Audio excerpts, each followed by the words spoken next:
ஒரு சப்ஸ்கிரைபர் அன்றைக்கி மெசேஜ் பண்ணியிருந்தாங்க எனக்கு. அவங்க ப்ரோ வாழ்க்கையை வெறுத்துச்சு, ரொம்ப ஸ்ட்ரெஸ்டாக இருக்கேன், என்னால் முடியல அப்படிங்கிற மாதிரி எனக்கு மெசேஜ் பண்ணியிருந்தாங்க. அவருக்கு ஆசோஸ்பெர்மியா இஷ்யூ இருக்குது. So infertility issue. So delay ஆகிட்டுருக்கு. ஃபேமிலி ப்ரெஷராக இல்லை அவர் மைண்டில் என்ன யோசிக்கிறாருன்னு தெரியல. மெசேஜ் காலையில் போட்டிருந்தார். எனக்கு பார்த்தோன்னே கொஞ்சம் கஷ்டமாக இருந்துச்சு. ஸோ நான் என்ன சொன்னேன், ஒரு வாய்ஸ் நோட் அவருக்கு அனுப்பியிருந்தேன். ஸோ லைஃப்பில் இது மட்டும்தான் வாழ்க்கை, இது இல்லைன்னா எனக்கு வாழ்க்கையே இல்லை அப்படின்னு நீங்கள் நினச்சிங்கன்னா கண்டிப்பாக ஸ்ட்ரெஸ் ஆகுவீங்க.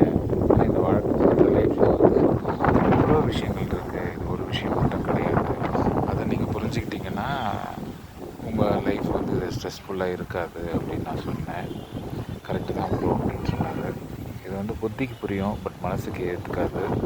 பட் ஆனால் புரிஞ்சு நடந்துக்கணும். நடந்தால் தான் இந்த ஸ்ட்ரெஸ்லேருந்துலாம் வெளியில் வர முடியும். இது நடந்தால் தான் வாழ்க்கைன்னா இருந்துச்சு. ஸோ இந்த மாதிரி யாராச்சும் ஸ்ட்ரெஸ்ஸாக இருந்தீங்கன்னா கொஞ்சம் திங்க் பண்ணுங்கள். லைஃப்பில் நிறைய விஷயங்கள் இருக்குது, லட்சக்கணக்கான விஷயங்கள். எல்லா சந்தோஷம்